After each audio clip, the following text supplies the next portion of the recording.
नमो नमः विद्यार्थियों, संस्कृत पूजा चैनल पर आज फिर एक बार आपका स्वागत है। जैसे कि बच्चों आप लोग जानते हैं, ये हमारी एक सीरीज़ चल रही है। चलिए इसकी अगली वीडियो को हम शुरू करते हैं। तो आप लोग जानते हैं कि हमने पाठ 3 पूरा पढ़ लिया था और उसका पुस्तक अभ्यास भी कर लिया था प्यारे बच्चों। तो आज हम जो है पाठ 4 का पठन पाठन करेंगे। पाठ 4 का नाम आप ध्यान से सुनिए। ध्यान से नाम सुनने से ही आपको काफ़ी कुछ समझ में आ जाएगा। अकारांत स्त्रीलिंग शब्दाः। अकारांत स्त्रीलिंग शब्दाः अर्थात स्त्रीलिंग में अकारांत शब्द। अब अकारांत, इकारांत, उकारांत ये सब क्या होते हैं ये मैं आपको इसी पुस्तक की पहले पाठ में बता चुकी हूँ। इसी पुस्तक के पहले पाठ में हम कर चुके हैं, लेकिन अगर मुझे लगेगा आप लोगों को दोबारा से बताना है तो इसके अभ्यास करते समय मैं फिर से आपको बता दूंगी। तो चलिए हम पाठ को आगे बढ़ाते हैं और पढ़ना शुरू करते हैं। अकारांत स्त्रीलिंग शब्दाः। शब्दाः मैंने आपको पिछले पाठ में ही पढ़ाया था। शब्दाः का मतलब यानी कि यहाँ ये बहुवचन में है। स्त्रीलिंग वह शब्द जो हमें स्त्री जाति का बोध कराएं, स्त्री होने का बोध कराएं, स्त्री जाति से हैं वो, ये होने का बोध कराएं। अकारांत तो बच्चों देखिए, जैसे नायिका है, अगर हम नायिका शब्द का वर्ण विच्छेद करेंगे तो ये हमारा वर्ण विच्छेद इस प्रकार से होगा। ये देखिए, और ये आपका का और ये आ, तो ये देखिए ला, अंत में ये आ गया आपका आ। तो जहाँ पर वर्ण के किसी भी शब्द के अंत में जो वर्ण आता है, जो स्वर आए, उसी को ही हम बोलते हैं। जैसे यहाँ पर आ आया तो ये हुआ अकारांत। अगर यहाँ पर ई आ जाता तो वो इकारांत होता, अगर वहाँ पर ऊ आ जाता तो वो उकारांत होता। जैसे अगर मैं नदी शब्द के विषय में बात करूँ तो नदी शब्द के लिए हम अगर इसका वर्ण विच्छेद करेंगे तो उसका वर्ण विच्छेद ये होगा। तो नदी शब्द है तो हमारा स्त्रीलिंग, लेकिन वो इकारांत स्त्रीलिंग है और ये अकारांत। तो मुझे लगता है आप सबको यहीं पर पाठ का अकारांत स्त्रीलिंग शब्दाः होने का अर्थ समझ में आ गया होगा। तो चलिए अब हम अपने पाठ की तरफ आगे बढ़ते हैं।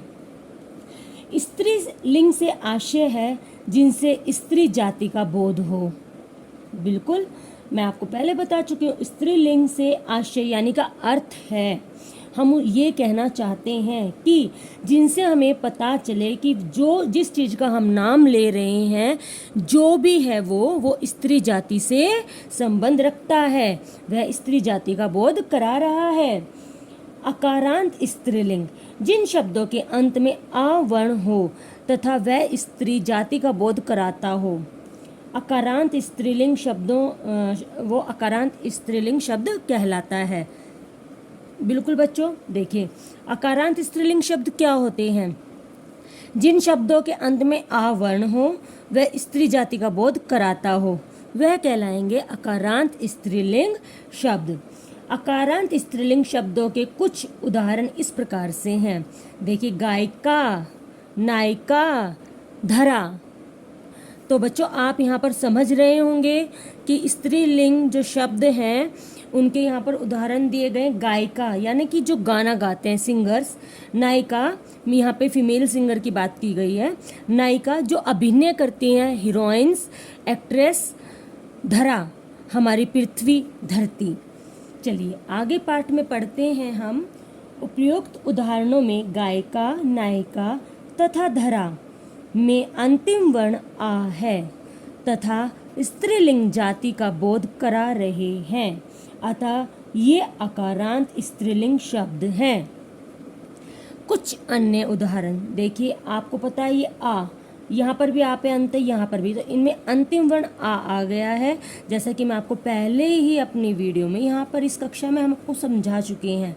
और ये तीनों शब्द स्त्रीलिंग जाति का बोध करा रहे हैं, तो ये अकारांत स्त्रीलिंग शब्द हैं। चलिए अन्य कुछ उदाहरण हम पढ़ लेते हैं। आजा, पिपलिका, मुशिका, एड़का, बालिका, अध्यापिका, नासिका, धाविका। अजा यानी कि बकरी, पिपलिका यानी कि चींटी, मुशिका यानी कि चूहिया, एड़का यानी कि मेल भेड़ जो होती है, मेल शिप वो, बालिका लड़की, अध्यापिका टीचर जैसे कि मैं आप लोगों की अध्यापिका, नासिका नाक, धाविका दौड़, जो लड़कियां दौड़ लगाती हैं उनको धाविका बोलते हैं। तो देखिए यहाँ पर आपको कुछ स्त्रीलिंग शब्दों के विषय में बच्चों बताया गया।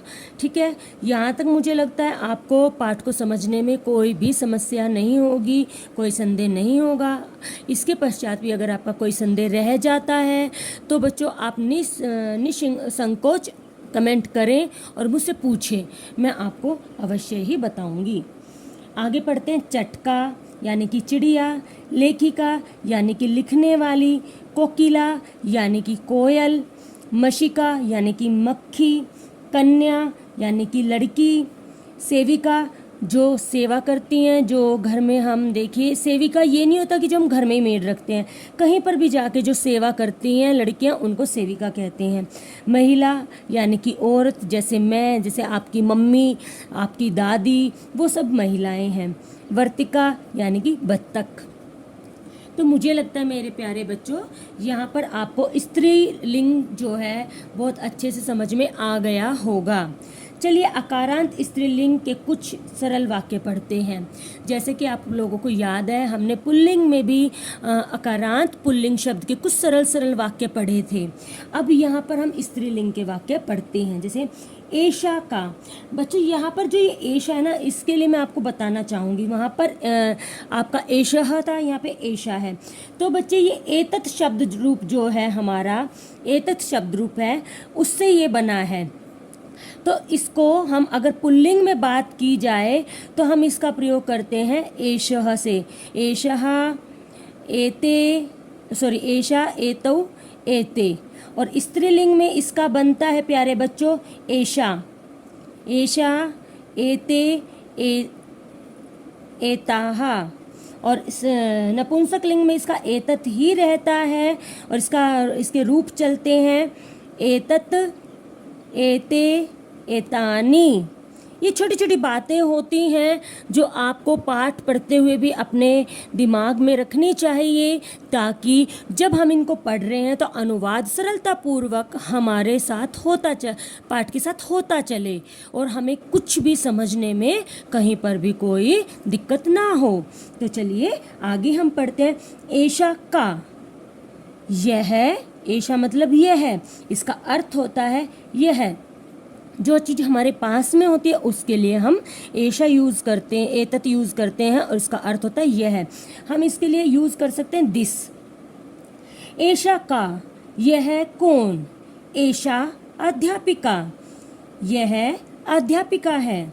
सा किम करोति, सा यानी कि वह क्या करती है या क्या कर रही है। अध्यापिका पाठयति, अध्यापिका पढ़ा रही है। देखिए आगे चलते हैं। एते के, ये दो कौन हैं।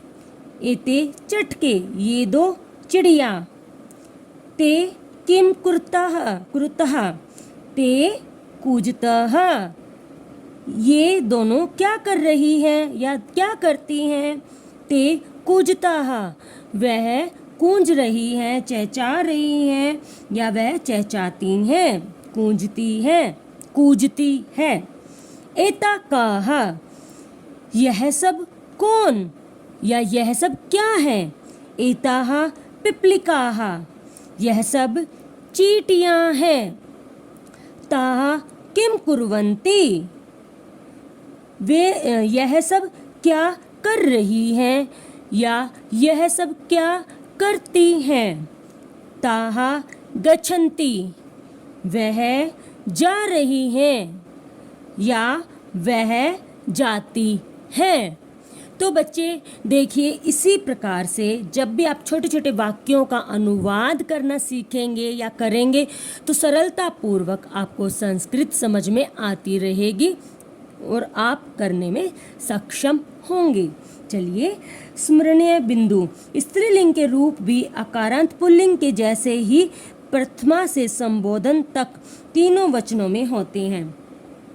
बच्चे देखिए वो यहाँ पे ये बता रहा है कि जो स्त्रीलिंग है उसके रूप भी अकारांत पुल्लिंग के जैसे ही प्रथमा से लेके संबोधन तक तीनों वचनों में होते हैं। अर्थात इसका कहने का अभिप्राय ये है कि जो आप विभक्तियां पढ़ते हैं, शब्द रूप पढ़ते हैं, तो उसमें जो रूप चलते हैं वो प्रथमा विभक्ति से लेकर के और आपका संबोधन तक चलता है। वो यही आपको समझा रहा है कि स्त्रीलिंग के भी जो रूप होते हैं पुल्लिंग के समान ही सातों विभक्तियां और संबोधन प्रथमा से लेकर संबोधन तक ही चलते हैं, लेकिन अकारांत पुल्लिंग अलग रूप से बोले जाते हैं और स्त्रीलिंग अलग रूप से बोले जाते हैं। तो मैंने वैसे भी इसके लिए भी शब्द रूप की वीडियो बनाई हुई है और मैं कोशिश करूंगी कि आज एक छोटी सी वीडियो उसमें मैं फिर से अपडेट कर दूं। लेकिन अगर आपको किसी विशेष शब्द रूप की वीडियो मुझसे देखनी है या आप चाहते हैं किसी विशेष शब्द रूप को मैं पढ़ाऊं, तो आप कमेंट करके मुझे अवश्य बताएं। मैं उसको पढ़ाने का, आप लोगों को समझाने का एक प्रयास अवश्य ही करूंगी। चलिए हम आगे पढ़ते हैं। शब्द अर्थ। बच्चे, किसी भी पाठ को पढ़ने के लिए, समझने के लिए उसके शब्द अर्थ हमारे लिए अति महत्वपूर्ण होते हैं। तो देखिए, मूषिका चूहिया, कोकिला कोयल, पिपलिका चींटी, आज आजा बकरी, नासिका नाक, मक्षिका मक्खी, एडका भेड़, मादा भेड़, जैसे कि मैंने आपको बताया था फीमेल शिप, कन्या लड़की। तो बच्चे ये देखिए, ये हमारे इस चैप्टर के, इस पाठ के शब्दार्थ थे। अगर अब हम बात करें तो आगे इसका अभ्यास शुरू हो रहा है पुस्तक में, लेकिन आपको पता है पुस्तक अभ्यास की तो मैं अलग से वीडियो बनाती हूँ, ठीक है। तो हम इस अभ्यास को अपनी अलग वीडियो में करेंगे। चलिए, अगर ठीक है तो इसके मौखिक मैं यहीं पर ही करा देती हूँ। शुद्धम उच्चारणम कुरुत, शुद्ध उच्चारण कीजिए। मशिका, चटका, एडका, कोकिला, भार्या, इक्षुलता।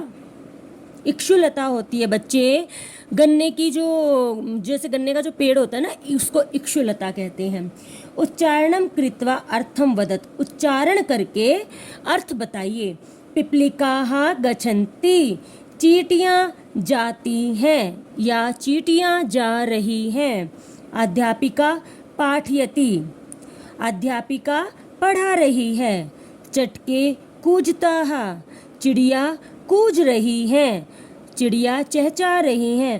ताः किम कुर्वन्ति, वे सब क्या कर रहे हैं, या वे सब क्या कर रही हैं। तो बच्चे, यहाँ पर हमारा मौखिक उच्चारण भी हो गया है और ये पाठ भी हमारा समाप्त हो गया है। ये हमारी सीरीज़ थी सुप्रभातम कोर्डोवा वालों की, और ये प्रारंभिक कक्षा 5 के लिए और जो प्रारंभिक होती है उनके लिए एक महत्वपूर्ण, मुझे लगता है, सीरीज़ साबित होगी, लाभदायक होगी। तो अगर आपको मेरी वीडियोस पसंद आ रही हैं तो प्लीज़ वीडियोस को शेयर करें, लाइक करें, चैनल को सब्सक्राइब करें और इस चैनल को आगे बढ़ाएं। धन्यवाद।